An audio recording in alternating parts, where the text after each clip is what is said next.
Hello everyone, good evening, and back to the book series which we initiated last week. And this time I have targeted my own book, a review book of Therapy by Dr. Dilip Kumar PT. And the last remaining six lectures they are already uploaded, and I will try my best कि मैं इसको ना नवंबर तक complete कर लूँ. Okay. Part 7 या chapter 7 spinal syndromes है. Syndrome का मकसद होता है कलेक्शन ऑफ सिम्टम. स्पाइनल मतलब स्पाइन से वाबस्ता है. तो पहले तो इसको हम देख लेते हैं स्पाइनल सिंड्रोम है क्या. So, as the word itself is describing it, there is a conditions or the collection of symptoms which are called spine, which are called syndrome, and if they are related to the spine, they are called spinal syndrome. So, it's a broad term that refers to a very various conditions or disorder that who affect which affect the spine simply. So, these symptoms can involve the different regions of the spine. Like let's suppose it can target the four regions of the spines are there. Though so although they can target the cervical, lumbar, thoracic, upper back, lower back, and then thoracic is divided into the upper and वैसे तो वो तीन में divided है upper, mid and thoracic. But here we will target on the thoracic as upper back and then lower lumbar. After that, sacral is sometimes considered, sometimes it's not. So we will provide the brief notes on a various spinal syndrome as well, according to the as far as we all know. This course outline is contained by the followed by the HEC, which is followed in different institute and universities in Pakistan, right? So let's continue with the common spinal syndrome. Like let's begin with the cervical common cervical syndrome. Out of them, one of them is the cervical radiculopathy.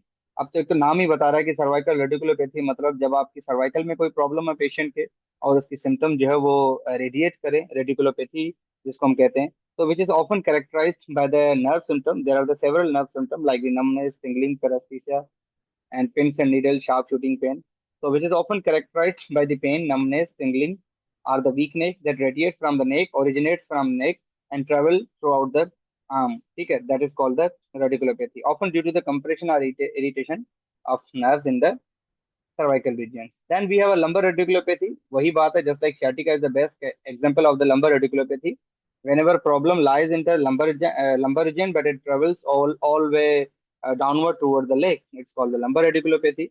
And then spinal stenosis. Stenosis को हम ऐसे भी define कर सकते हैं कि जब आपका जो नेरो कैनाल है जिसको स्पाइनल कैनाल कहते हैं, सॉरी स्पाइनल कैनाल जहाँ से स्पाइनल कॉर्ड पास होता है वो नेरो होता जाता है. तो simply the narrowing of spinal canal. अब वो जो स्पाइनल कॉर्ड कैनाल में से स्पाइनल कॉर्ड गुजर रहा है, अगर वो कैनाल ही नेरो हो रहा है तो जाहिर सी बात है कंप्रेशन आएगी स्पाइनल कॉर्ड के ऊपर. तो the narrowing of the spinal column leads to the compression of the spinal cord, ये जो वहां से पास हो रहा है जिसकी वजह से भी जो भी नर्व लेवल अफेक्ट होगा वो उसकी सिम्टम अपने जो विसिनिटी है वहां तक उसको रेडिएट करेगा. तो स्पाइनल स्टीनोसिस स्पाइनल कंडीशन जिसमें स्पाइनल कॉर्ड जो है वो नेरा होता जाता है. बस ठीक है. स्पॉन्डोलोसिस थीसिस मतलब कि जब आपका एक स्पाइन का वर्टिब्रा स्पेशली ऊपर वाला कोई भी वो नीचे वाले वर्टिब्रा के कंपेयर में आगे को डिस्प्लेस कर जाए या जस्ट डिस्प्लेस कर जाए, दैट्स कॉल्ड द स्पाइनोलोसिस. अब वो एंटीरियर हो पोस्टीरियर हो तो उसको नाम उस हिसाब से दिया जाता है. फॉर एग्जाम्पल L4 5 है तो L4 मेडिकली फिजियोलॉजिकली भी ऊपर होगा पहले, राइट, एंड L5 उसके नीचे होगा. तो when ever the L4 displaces with anteriorly with respect to the L5, so this is called anterior listhesis. And when it displaces posteriorly, it is called posterior listhesis. So displacement of superior vertebra with respect to the inferior vertebra is called spondylolisthesis, right? Then we have a degenerative disc changes. We all know that ये with the passage of age, age related changes हैं, as oriented changes हैं जो इंसान के intervertebral disc में आती हैं जिसकी वजह से भी डिस्क डीजेनरेशन या डिस्क की जो पैथोलॉजीज होती हैं वो जनरेट होती हैं. And that at the severe stage they also cause the nerve compression. इसकी जो main disease is this condition is also characterised by the abnormal curvature of the thoracic spine. जिस तरह थोरेसिक में काइफोसिस होती है उसी में भी ये भी एबनॉर्मल कर्वेचर है थोरेसिक स्पाइन स्पाइन का. और जो यूजुअली हो सकता है होता है एडोलेसेंस की एज में भी हो सकता है. और प्रॉब्लम क्या करा सकता है, it can cause the thoracic pain, back pain, and ultimately the rounded appearance of the upper back. Ankylosing spondylosis. Ankylosing word का मतलब है जॉइंट की स्टिफनेस. स्पॉन्डिलोसिस मतलब स्पाइन में होती है इनडायरेक्टली. स्पॉन्डिलाइटिस लास्ट के वर्ड में जहाँ पे आईटीआई लगता है वो उसकी इन्फ्लेमेशन को इंडिकेट करता है. तो ये क्रोनिक इन्फ्लेमेटरी कंडीशन है जो स्पाइन में तो होती है लेकिन साथ साथ ये जॉइंट्स को भी अफेक्ट करता है, वहां पे स्टिफनेस करा देता है. That's why this is called the ankylosing spondylitis. Chronic inflammatory condition जो प्राइमरली तो एसआई जॉइंट, सैक्रोइलियक जॉइंट्स और स्पाइन को टारगेट करता है।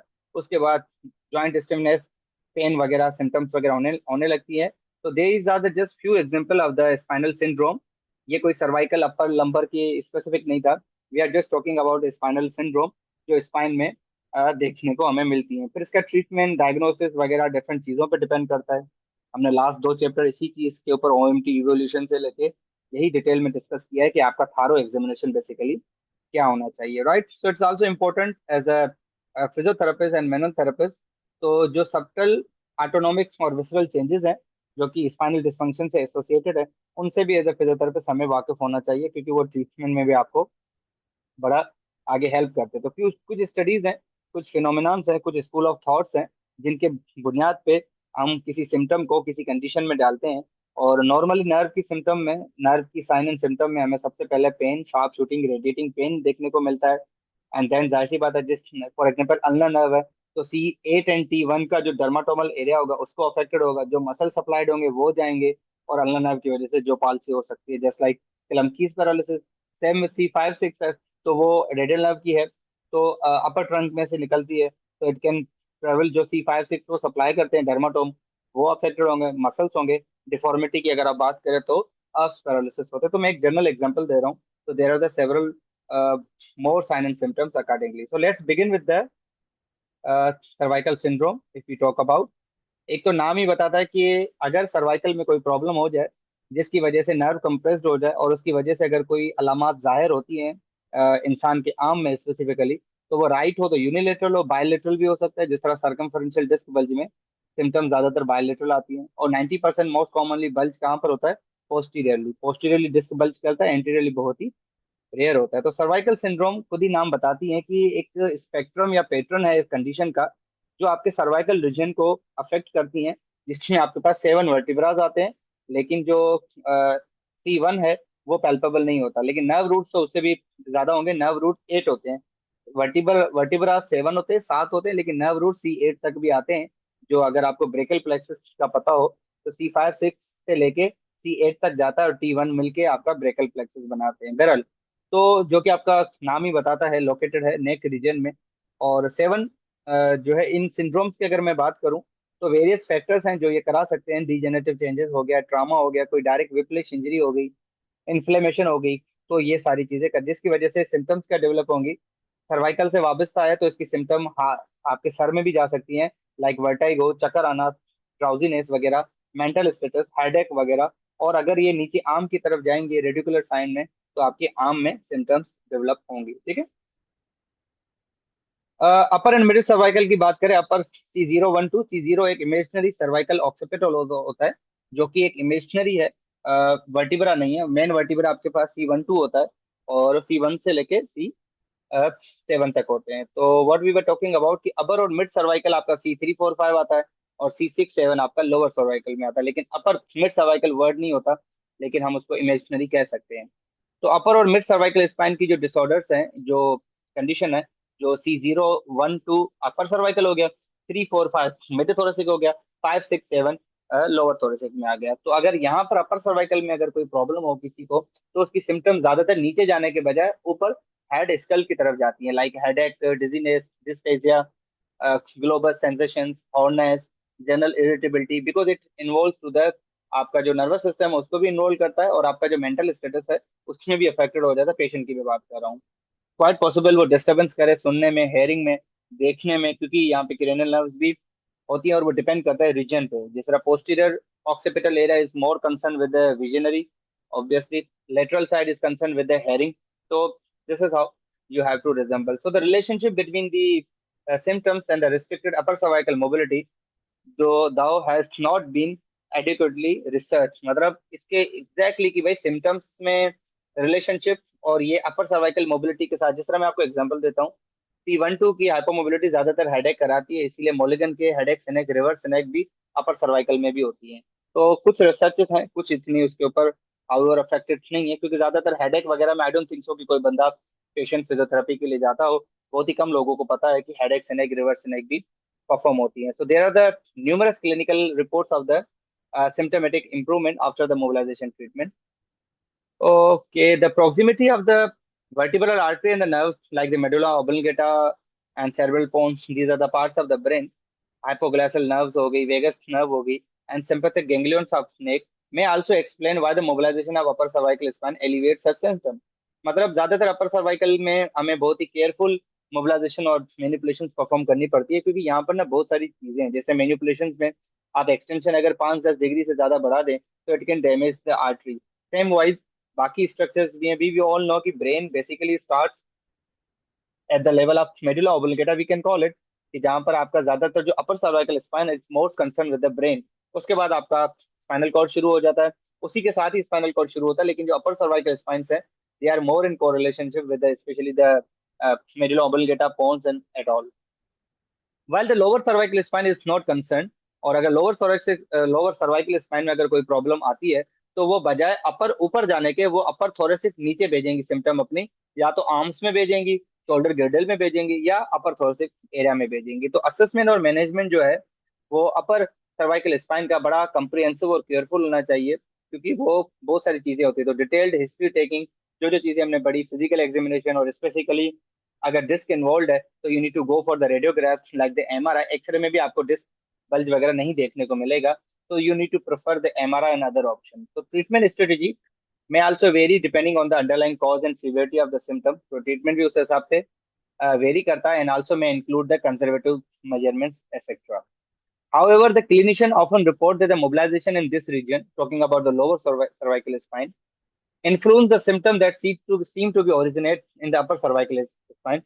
Just like technique मैंने आपको बताया, neck, snake, and MW. These all the techniques are given by the Brian Mulligan, and specifically they are used for a segmental segmental wise ये use होती हैं। So it is possible that a decreased mobility in one part of the spine, like the lower cervical spine या upper thoracic spine, disturb करती हैं function को, and symptoms भी produce कर सकती हैं किसी और रीजन में, और इसको आप ट्रीट भी कर सकते हो। तो as a manual therapist sometime the augment the mobilization treatment for the upper cervical spine. Also, we perform with the mobilization to the lower cervical spine and onward. So, in a summary, cervical syndrome they represent a wide, the adverse array of the condition, regions of the condition that can affect the cervical spine, and and encompassing a range of the pathological process that can ultimately lead to the significant morbidity and the impairment। मतलब ये ज्यादातर खतरनाक इस sense में भी हो सकती है, because it's a main link between the brain and spinal cord. तो स्पाइन ब्रेन और स्पाइनल कॉर्ड के दरमियान अगर कोई लिंक है स्पाइन के हवाले से, तो मेरे ख्याल से सर्वाइकल रीजन है। तो वहां पर अगर कोई ज्यादा चीजें फटाल कंडीशन हो जाए, विप्लेश इंजरी हो जाए, या मैनिपुलेशन आपकी गलत हो जाए, तो it can not only lead to the paralysis but it can lead to the death. तो it can be the fatal condition. Let's suppose अगर लंबर रेडिकुलोपैथी मैनिपुलेट आप कर भी लेते हो तो ज्यादा ज्यादा वो क्या होंगे कि लोअर एक्सट्रीमिटी पैरालाइज हो सकती है, but it can not lead to the death. But when you target the cervical spine and you are mobilizing not properly, yeah, you are manipulating in a very wrong way and pathetic way. So the vigorous activity and mobilization at the cervical region can also cause the sudden death or paralysis as well, because small main carotid arteries is also in relationship with the cervical spine. So एहतियात करना चाहिए, no doubt. So the understanding the etiology, clinical presentation, management principles, they are very crucial, yeah, important for a healthcare professional whenever involved, whenever you are trying to evaluate or treat the cervical region, yeah, neck related complaints. Then come to the thoracic syndrome. Thoracic syndrome are also important to understand. So they also have a variety of the condition. We have a 12 thoracic vertebra divided into the upper thoracic, mid thoracic, and lower thoracic as well. So they are located from right way, start from the just below the C7, the T1 starts, round out the cervicothoracic junction, and all the way it's linked to the lumbar region, so that it can radiate its symptom. Thoracic system can also come to the back area as well, because they can't go upward, but they can radiate toward the downward. So the thoracic syndromes can result from a multitude of the factors such as the degenerative changes, any trauma, postural alignment like the kyphotic or slouch posture, and underlying systemic condition also can be caused by the cervical region like the forward head posture, cocky chin, etc. So anatomically, the thoracic is not substantially different from the other part of the region, except the relationship in the spinal column, and no doubt it's more important because the thoracic is much larger in case of the area as compared to the cervical, and lumbar is larger than all of both of them. So this is probably why the thoracic nerve root irritation is very rare, because of the a larger space. While on the other hand, numerous small joints in this region, including the costovertebral and the costotransverse joint, they also make the thoracic region more susceptible to the painful, just like thoracic outlet syndrome and other symptoms can be caused, just like facet joint. Facet joint are the most often causing painful structure in all regions, the thoracic and lumbar as well. So biomechanically, the thoracic spine is relatively less mobile. Biomechanically जो है वो बहुत less है, क्योंकि इनके जो facet joints की angle है वो जैसे 40 डिग्री 45 डिग्री होती है, or as compared to the cervical and lumbar, while it may contribute to the development of the certain thoracic syndrome, just like kyphosis या ऊपर हमने जिस तरह पढ़ी थी thoracic spondylosis, disc herniation, osteoarthritis, they are also commonly occur with the passage of age and also can lead to the breakdown of the spinal structure that ultimately leads to the thoracic pain and onward. Associated symptoms that can also include the pain in corresponding intercostal areas, जो आपका ribs का area है, hyperesthesia in the area of the associated dermatome अगर वो affected होता है, dominant pain in the anterior aspect of the thoracic and antalgic posture abnormalities such as thoracic hyperkyphosis. Normally आपका thoracic kyphosis in nature होता है curve में, so whenever this curvature of increases, that is called the thoracic kyphosis. So the increased curvature of thoracic spine normally तो curved होता है, लेकिन जब increase हो जाए तो वो thoracic kyphosis होता है, and then it may predispose to the individual to develop the thoracic syndrome. Ultimately can lead to the muscle imbalances, postural strain, discomfort, other systemic conditions such as osteoporosis, ankylosing spondylosis, and other spinal tumors. They also can affect the thoracic spine. While the clinical manifestation मतलब clinical presentation of the thoracic syndrome, it may vary depending on the age, cause, severity of the condition and all. Patient may present with the symptoms such as the localized back pain at a specific thoracic area, stiffness radiating to the chest as well because it's a nerve involvement, or ultimately can sensory changes in the upper extremities. And finally, the diagnosis of the thoracic syndrome typically involve a thorough examination, history, and the radiographs, etc. So treatment studies also vary depending upon the condition. While the conservative management option can go for a physiotherapy, like postural issues, there's the only role of the physiotherapy, pain medication in case of the severe, depending upon the severity. Movement restriction in the costovertebral and costotransverse joint, they are also difficult to differentiate from the other segmental syndrome. So if the syndromes are the particular, अगर कोई syndrome एक जगह पे particular region पे है, तो वो तो समझ में आता है, आप वहां पे अप्लाई करते हो रिप पे या मूवमेंट में आपको पता चल जाएगा कि क्या प्रॉब्लम है. अगर फ्रैक्चर है, हेल एंड फ्रैक्चर है, जो यूजुअली आप हेल्प नहीं कर सकते, you can go for the X-ray. While अगर कोई ट्यूमर वगैरह निकलता है तो वो मे भी थोरेसिक नर्व को इरिटेट करे और नर्व रिलेटेड जो नर्व अफेक्टेड है उसकी सिम्टम्स प्रोड्यूस हो जाए. इन कंक्लूजन अगर हम इसको समराइज करें तो thoracic syndrome encompasses a diverse range of the condition and it can affect the thoracic spine as well and affecting the etiology depending from the etiology and clinical presentation. So understanding and underlying the mechanism and management principles of the thoracic syndrome is also essential for the healthcare professionals.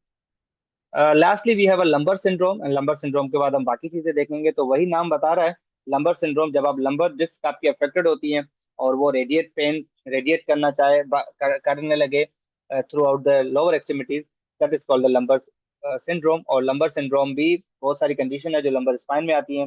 More commonly L4-5 L5-1 सबसे ज्यादा affected joint होता है पूरी body में, क्योंकि जब आप बैठते हो, सिटिंग करो या खड़े होते हो, चलते हो, लेट सपोज, तो मोर ज्यादातर प्रेशर आपका L4-5 स्पेसिफिकली L5-S1 पे आ रहा होता है. तो अगर किसी पेशेंट को स्पेसिफिक पेन है तो पेन के टाइप सीवियरिटी पे भी डिपेंड करता है, लेकिन ज्यादातर अगर लंबर में पेन हो तो यही दो joint L4-5 and L5-S1 more commonly affected होते हैं. अगर हम मूवमेंट्स की बात करें तो लंबर पे रोटेशन तो मिनिमम 0 होती है बाकायदा, लेकिन बाकी मूवमेंट थोड़ी बहुत हो जाती हैं. तो मूवमेंट रिस्ट्रिक्शन और एंटाल्जिक अगर पोस्चर हो associated with any condition of the lumbar, तो वो नर्व को भी इरिटेट कर सकता है and ultimately it can radiate the pain toward the lower extremity. ठीक है, that originate just the best example us sciatic.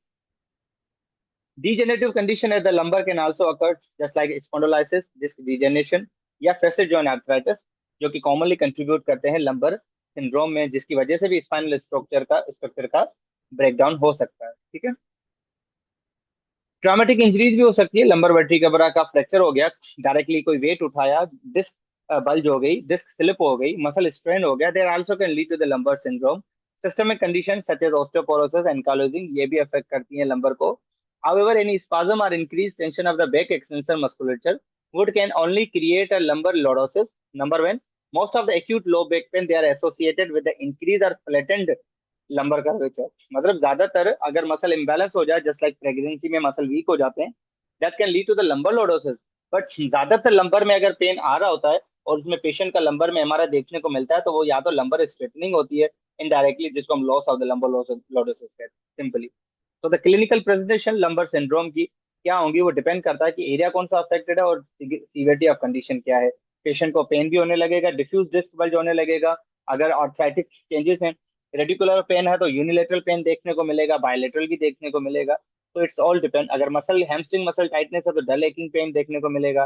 पेरास्पिनल pen का भी इस तरह करके देखने को मिलता है. So the diagnosis of lumbar syndrome typically also involve again same concept, thorough history taking, physical examination, radiograph, क्योंकि मैंने बताया था L45S1 to L45 L5S1 most commonly pain causing area है. तो कंजर्वेटिव मैनेजमेंट में आप फिजिकल थेरेपी से हटके मेडिकेशन की तरफ आ सकते हो, फिजिकल थेरेपी भी करवा सकते हो, एक्यूट जो है वो एक्टिविटी मॉडिफिकेशन लाइफस्टाइल मॉडिफिकेशन भी करा सकते हो. तो lumbar syndrome basically again encompasses wide range of the condition जो कि लंबर स्पाइन को अफेक्ट करते हैं. तो उसकी एनाटमी, उसकी बायोमेकेनिक्स, उसकी मैनेजमेंट प्रिंसिपल्स को समझना बहुत ही इंपॉर्टेंट है whenever you deal patient with the lumbar spine. Then we have a neurological evolution की ये सिंड्रोम तो हो गई. नर्व रूट सिंड्रोम मतलब जहां पर भी नर्व इफेक्टेड है, वो सर्वाइकल पे भी हो सकती है, लंबर थोरेसिक भी हो सकती है. तो differential diagnosis as a neurological examination आपका क्या होगा जब पेशेंट आपके पास नर्व रूट सिंड्रोम के साथ आता है.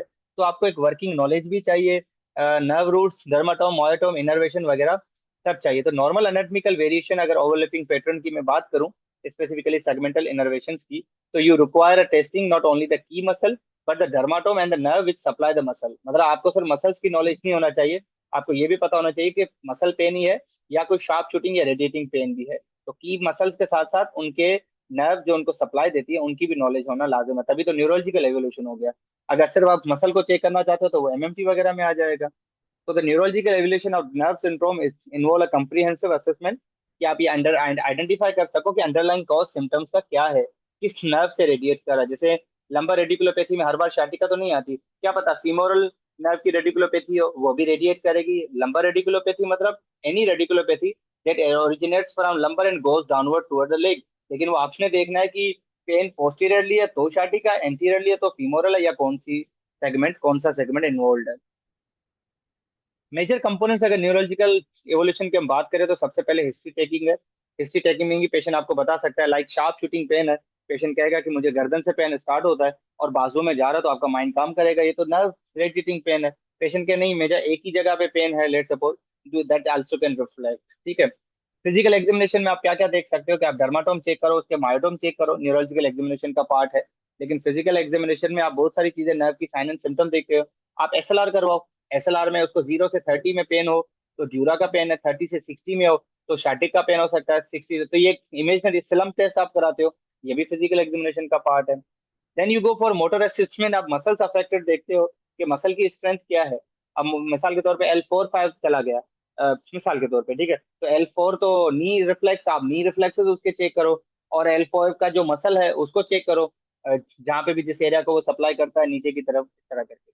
सेंसरी असेसमेंट में वही कॉन्सेप्ट, आप 2 पॉइंट डिस्क्रिमिनेशन हो गया, आप स्किन पे सप्लाई करते हो, हॉट एंड कोल्ड देते हो, पेशेंट से पूछते हो क्या फील हो रहा है ठंडा गर्म, एक्सेट्रा. 2 पॉइंट डिस्क्रिमिनेशन कर रहे हो.